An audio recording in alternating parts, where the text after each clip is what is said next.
This is Sizzle, powered by Fit to be Trained, coming to you from the Deep End Network broadcast studios here in the lovely Virginia Beach, Virginia, and the United States of America. Do you want to be part of the 30-day or 60-day transformation? It's almost summertime. If you do, contact Sizzle at any of our social media platforms at Fit to be Trained. Here's your host of Sizzle, Karen Dougherty.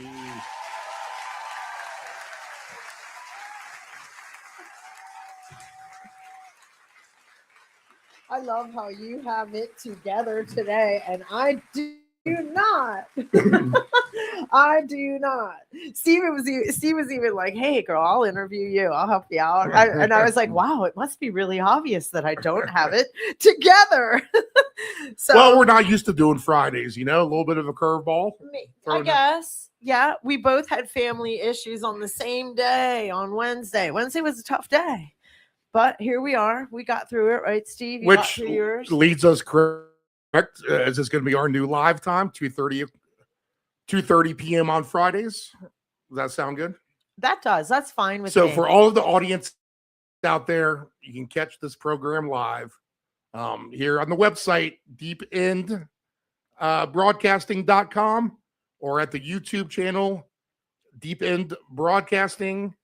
All right, or via at least my Facebook. Well, Karen post the fact to Spotify and Apple, and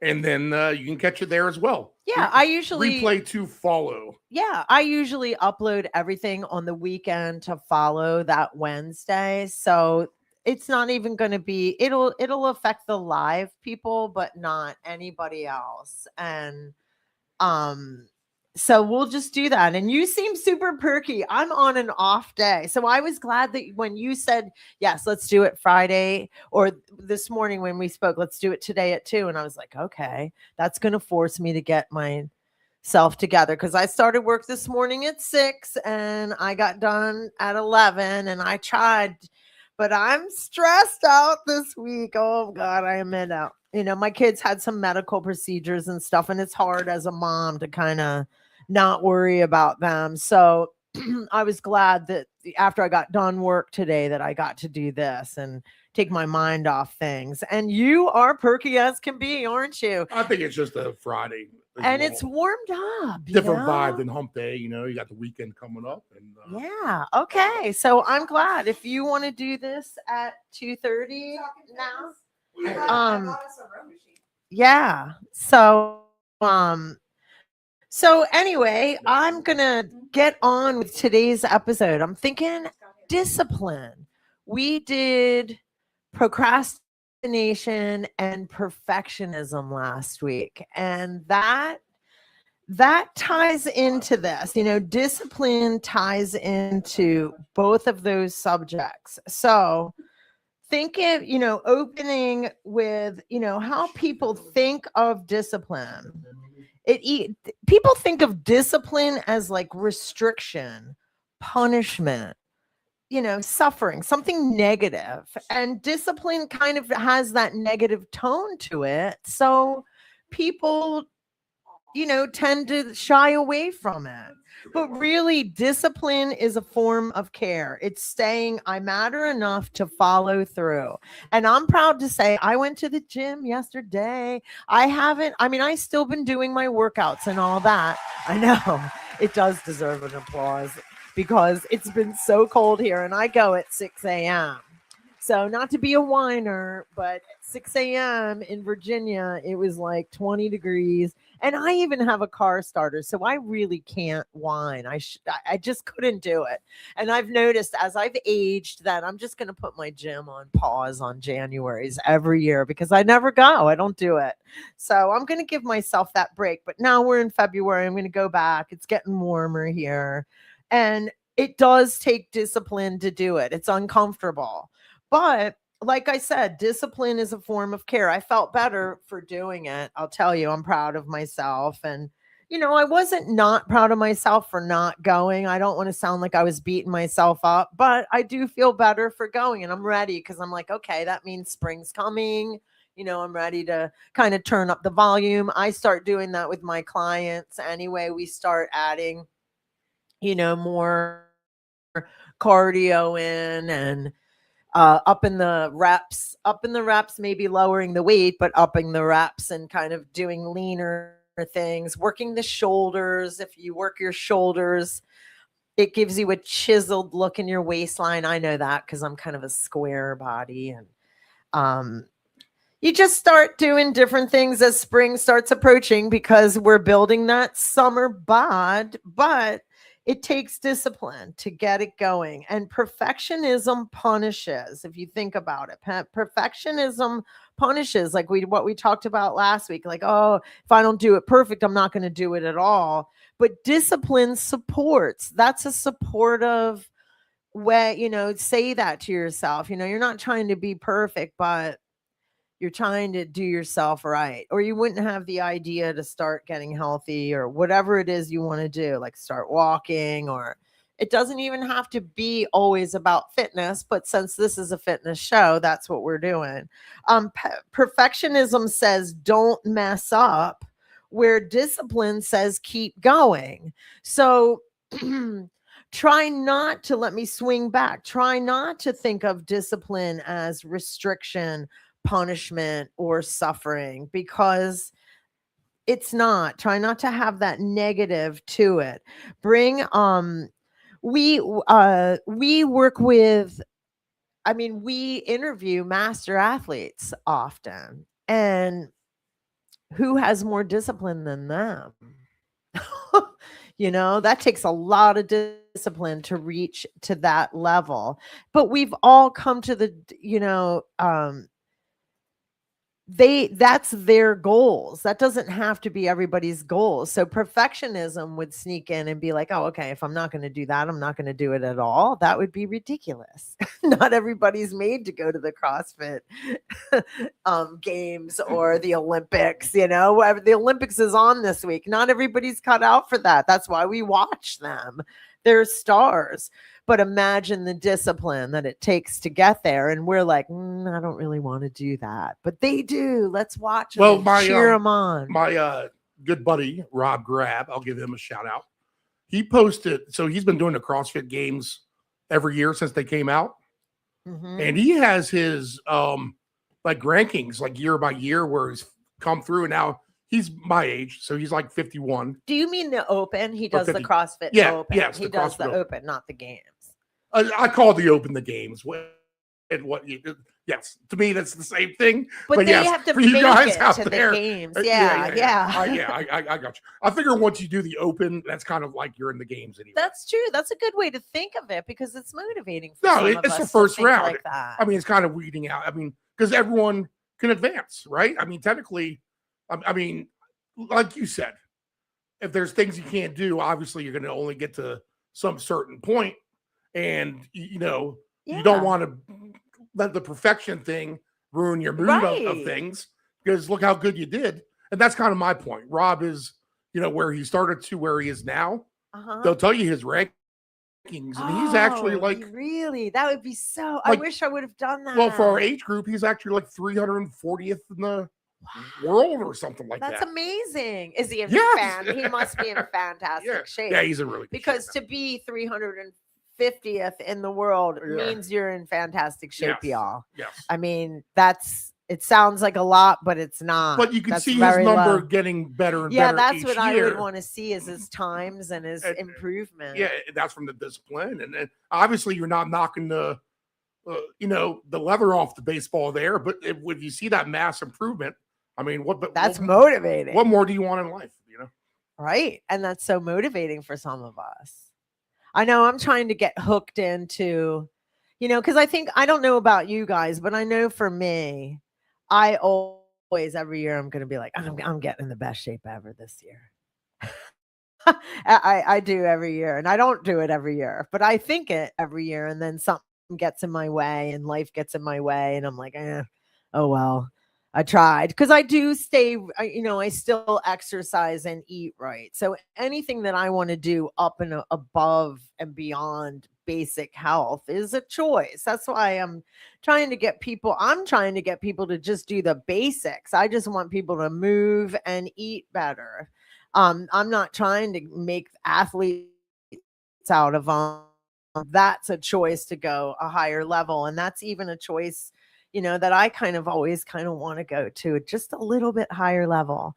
I wish I would have joined the Open every year because I like statistics, but because of perfectionism, Steve, when I could do the Open, when I was in my 40s, when I first joined CrossFit, it was perfectionism that made me not. I didn't want to know. I used to literally say to my friends, I don't want to know how bad I am because then it might mess with my motivation. But I don't think it would have. I just was egotistical. I didn't want to know. Where now I can't do a lot of the moves, or something takes me out they should have modifications all the way. I think last year I had a knee issue. Like this year, I'm actually in really good shape. Maybe I should do it this year. I try to do the workouts. I just don't sign up. Do you know what I'm saying? Yeah. But I like how you said you sign up and treat it as the games. That's a whole different way of motivating. Good for you. I wish I would have thought of that when I was younger, being a perfectionist. It's so stupid. But they, they don't train because it's easy. I'm watching Tammy, and she's training, she was doing, muscle ups the other day, like not people. Like I can't even do a really good pull up. But I still go. Right. I use the band and all that stuff. Right. But they're at such a level. She just trains and trains and trains. They train because it's a promise to themselves. If you think about it, that's what they want to do. That's their goal. So they're going to train at the level that it needs to be to get to that goal. And it is a lot. That's why they deserve to be celebrated so much, because it takes tremendous discipline. Discipline becomes an identity, not a punishment.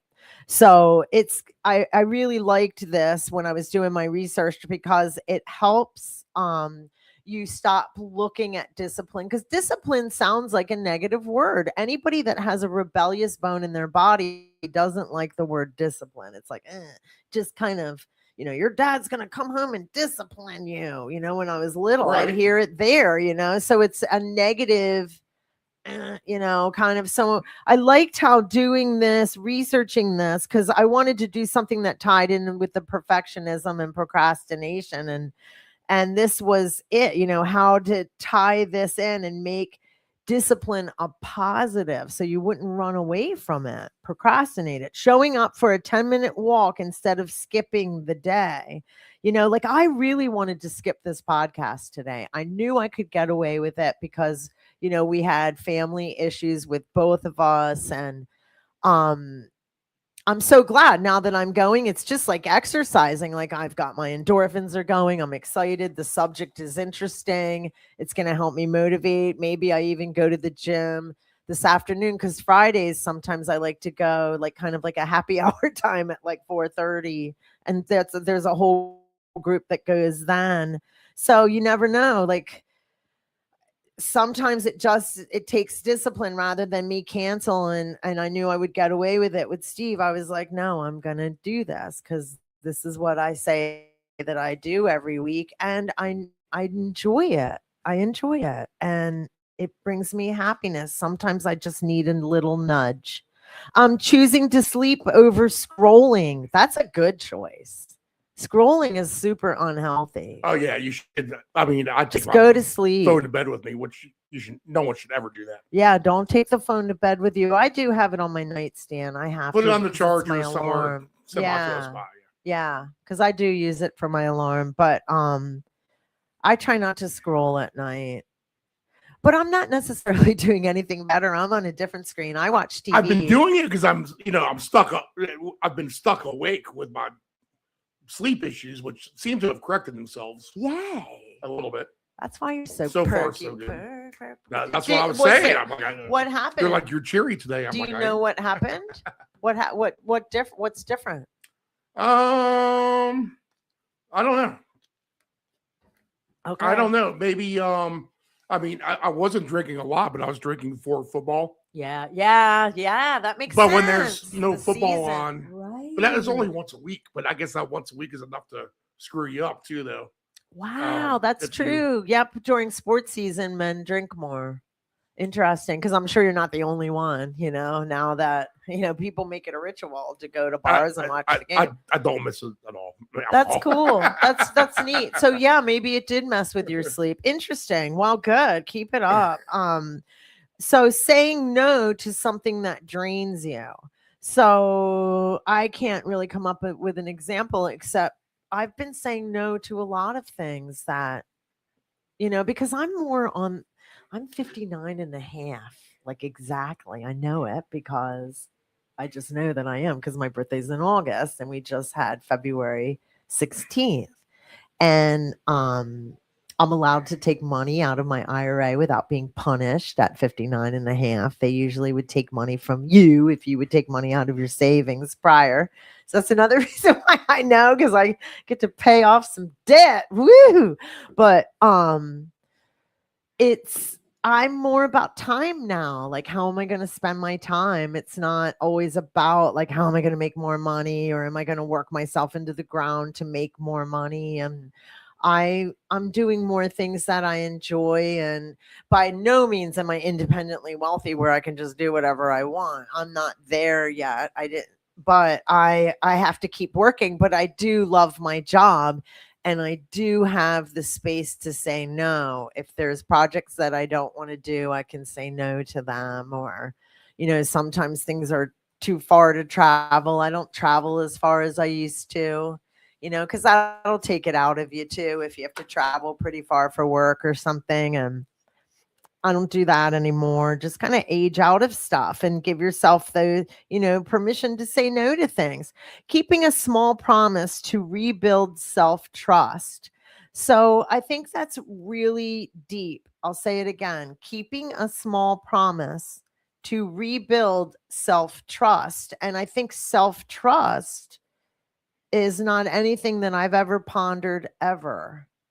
And being somebody who gets into coaching others to when they want to quit drinking or drugging or anything that's on that level, when they're trying to change habits that have really been just, destroying them, and they're starting this new life.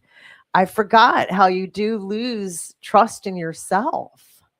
And I can't say that I've ever really thought of it like that. And keeping up a small promise to rebuild your self-trust, that's a beautiful thing, because I think during addiction, I probably did lose trust in myself. I knew that I wasn't going to be able to do certain things, or I didn't trust maybe traveling with my son because I might have to drive home. And I'd be drinking or drugging or something, so just stuff that, I knew I couldn't trust myself. And those are just examples. But I think building self-trust by, just me going back to the gym and going, all right, I can do it. Okay, next week, it's supposed to be fairer. There's no weather, issues. I can do it. I think that's cool. Like, building self-trust. I've never, ever heard it verbalized like that. And that's what this podcast is for. Like, for me, that's something I'll file in the back of my head. And I always hope that maybe just one thing that we say, any of our guests or me or Steve say, that makes things more understandable for you. That's the thing. Makes a light bulb moments. Oprah used to call them that. Light bulb moments. The emotional core. Discipline is self-respect, self-trust, self-protection, and self-leadership. There's not much to add to that. Self-respect, self-trust, self-protection, self-leadership. It is not about being good. It's about being aligned. And that's cool. God, I needed this today. I decided I went because I'm always on Chat GPT now. I have to name it. I feel weird that it doesn't have a name. So I've named it different things. Like I was thinking sage for a while. Sage, sage is like because mine is very wise and very helpful to me. But I asked if I could have some fun facts. I asked for research-backed statistics of fun facts about discipline. And this is what I got. Discipline beats motivation, literally. A study from the University of Chicago found that people who rely on motivation alone are less consistent than those build habits in discipline. So motivation fluctuates. Discipline stabilizes behavior. So there's another positive. If you take away anything from this podcast, let it be that you find something positive in the word discipline than maybe something negative like I always held to it from childhood or something, like being disciplined. No, that's not what we're dealing with now. This is different. Throw that old thought out of your brain. Discipline is something that's stabilizing. It's something good. It's something positive. Willpower is a limited resource. Research from the American Psychological Association. I don't have to read all that all the way through. Don't worry, you guys. I won't bore you with that. But shows that willpower functions like a muscle. It gets fatigued with overuse. Oh, I thought they were going to say move it or lose it. It gets fatigued with overuse. So willpower will run out. This is why disciplined people reduce decisions, automate routines, and protect their energy. Well, I'll tell you, when you quit drinking, like somebody like myself, you have to have boundaries.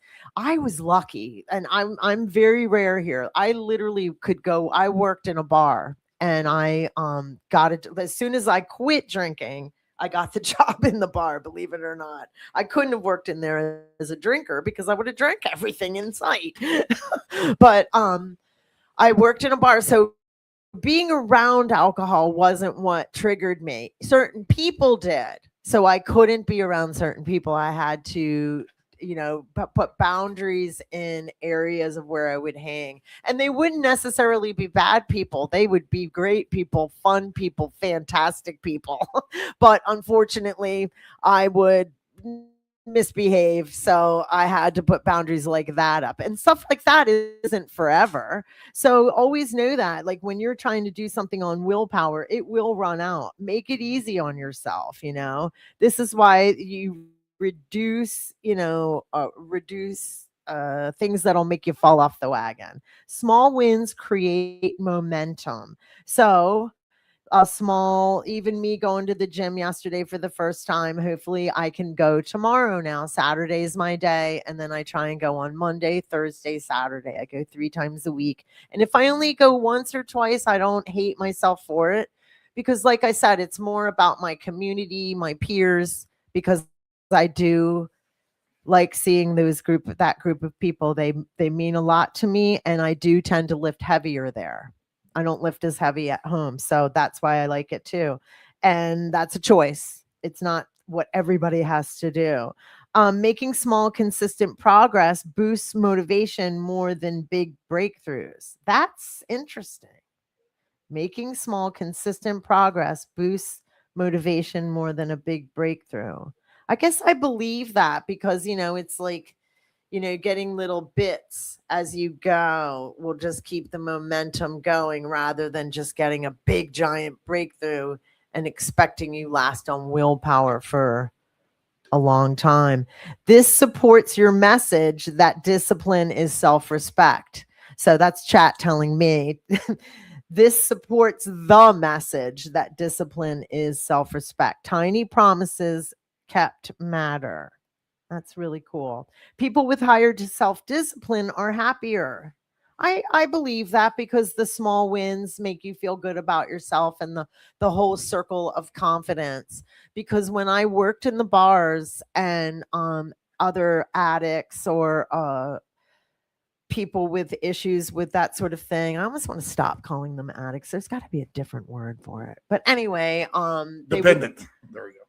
yeah, they would come and they'd be like, "Hey, how are you doing it?" Because some of them were still using, it was kind of cool, because that kept me in that realm, so I could still talk to people that were in the pits, because the trenches are where you can really get people, help people, I often feel. And the trenches aren't where everybody wants to go, because it's icky, and it can be, but lucky for me, I could work in the bar, and so they'd come up to me and say, "Hey, like, how do you do it? You're around all this stuff." And I was like, "Dude, or girl, or whatever, I have my self-esteem."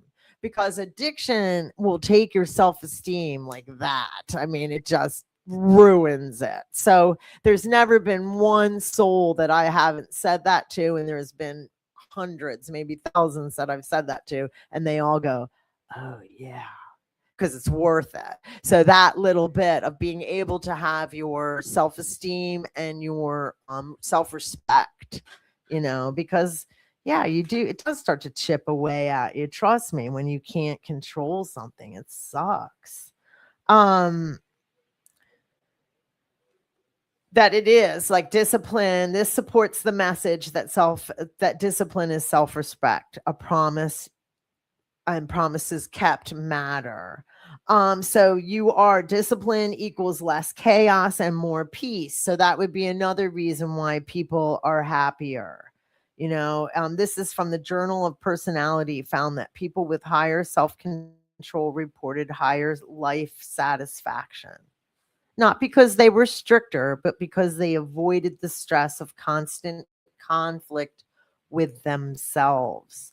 Because boy, that would be my issue, always having conflict with myself.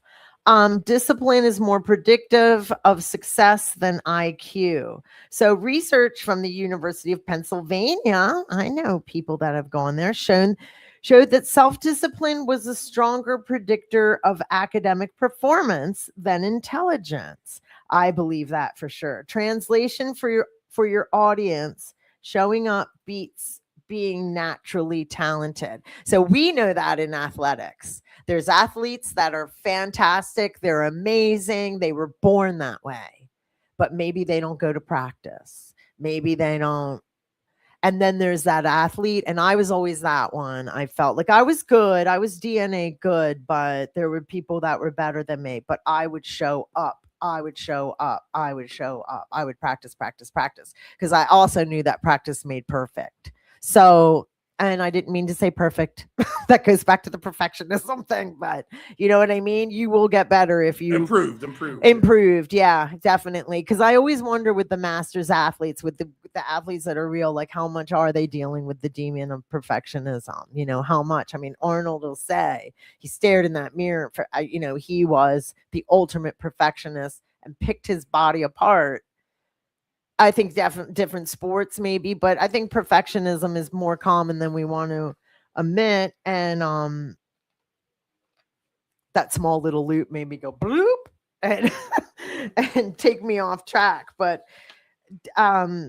discipline is more predictive of success than IQ. So yes, that's where it gets in. The practice makes perfect. So even being really intelligent doesn't mean that you have the ability to discipline yourself.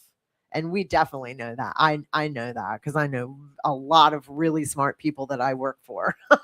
Because I'm the teacher of discipline. That's my job. I'm a fitness coach. But yeah, I work with very intelligent, fascinating people through my life.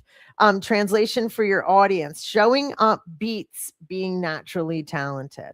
So athletes use discipline to reduce stress. So sports psychology research shows that disciplined routines, we definitely know that, lower anxiety because they create predictability. which is interesting. Like something like bodybuilding is definitely a routine. You were a coach of sports where every move is different every day, every game, every practice, everything is different.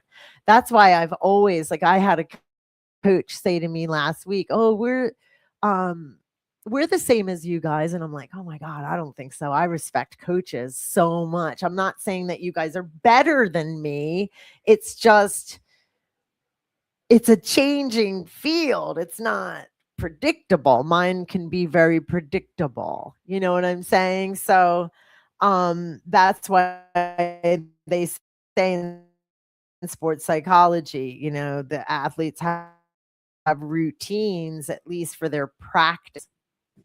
So they're ready for the unpredictability of a game. It reduces the stress. They're prepared. There's that. This is why masters athletes thrive. Structure becomes a form of emotional regulation. And Tammy Saunders, I follow her and I follow Marsha, and they are training. They're training for the open. I can't wait. I kind of can't wait to cheer those girls on. It's so cool. It's so cool to know people from that world. And, like, I'm going to start advertising. Maybe this is too forward, but I'm like, I get girl crushes on Instagram, and then I stalk them and ask them to be on my podcast. Well, there's not enough coverage of these athletes. I know. I mean, we've already kind of realized that there's definitely some sort of a void to fill. Yeah. So I'm going to keep doing it, keep having masters athletes on, maybe not just in CrossFit, but I have a special one that I've always admired through my whole career coming in. I never want to jinx myself, that agreed to come on the podcast. It's very exciting for me. So we'll be having some cool guests coming in March. But I like hearing, like, I want to ask them about the perfectionism piece. I want to ask them about some of the stuff because we're not all created the same. They are, they're different than us. And if you recall, Marsha 1 week said, no, she believes that everybody can train to her level. So I think sometimes when they're that good, they don't realize that they're that everybody's not at their level. They're just not. It's kind of cute. She's so humble. I love her. The brain loves routines. Neuroscience shows that habits move from the prefrontal, I have to read this, the prefrontal cortex, effort, to the basal ganglia, automaticity, so automation.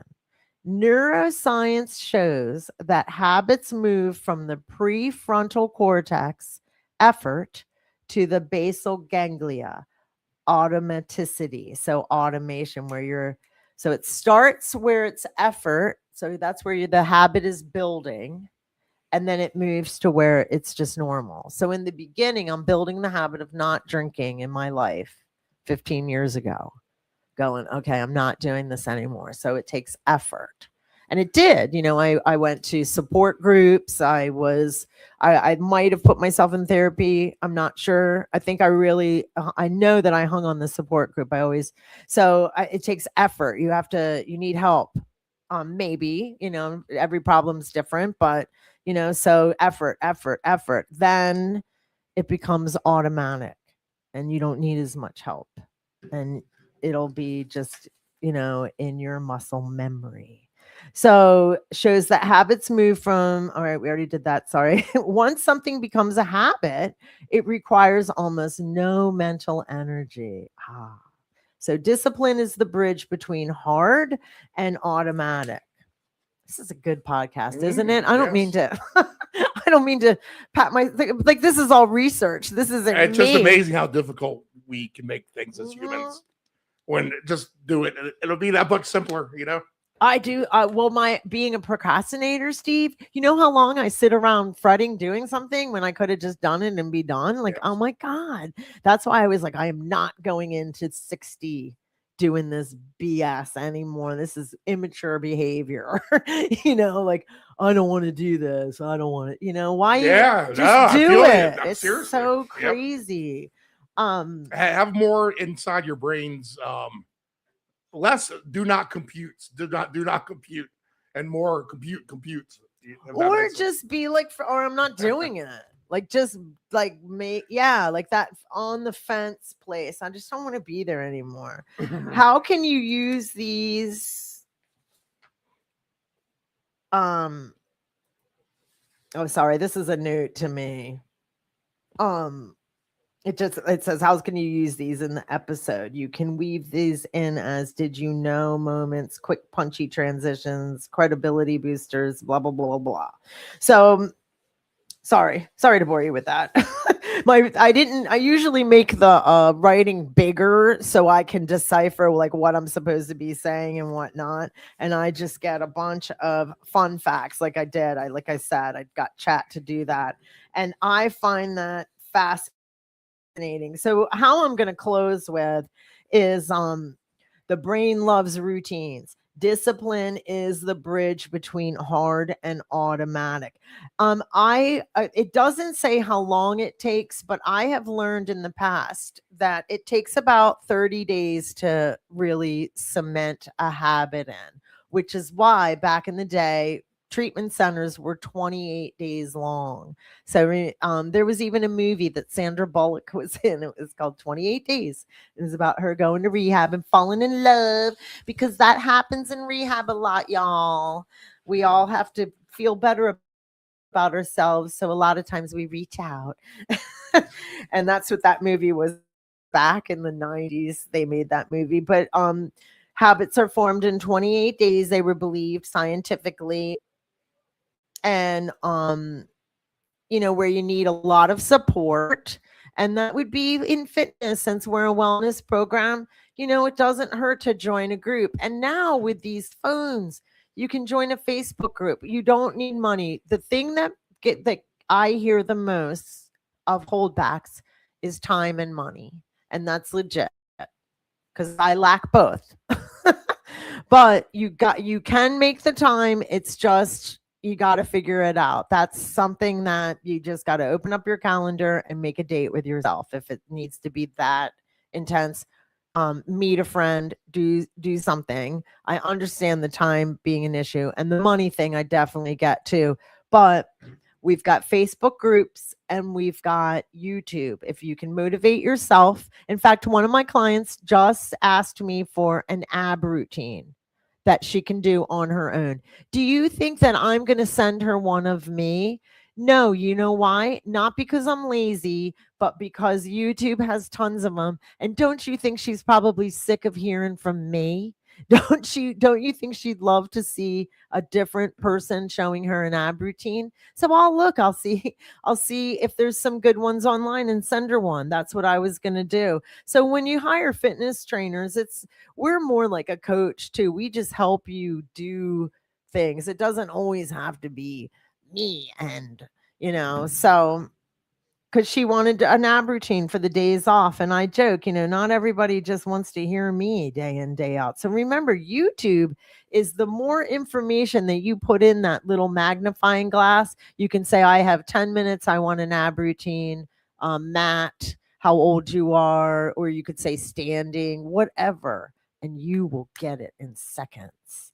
It's fantastic. So with that, I am going to close out for the week. And I hope that you guys join us next Friday at 2:30. Is that what we decided, Steve? Yep. So Fridays at 2:30, and that might fluctuate some time, but we'll always give you a heads up. Thanks for joining us. Thanks, Steve. You're welcome, Sis. Have a good weekend, everybody. Thank you. You too. Oh, I liked that. And I'm so glad, that I was disciplined. Because I knew you would have let me out of it.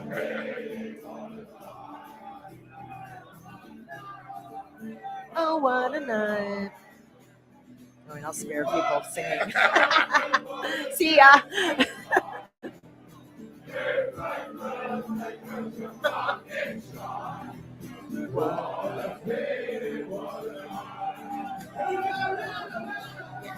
I feel so much better.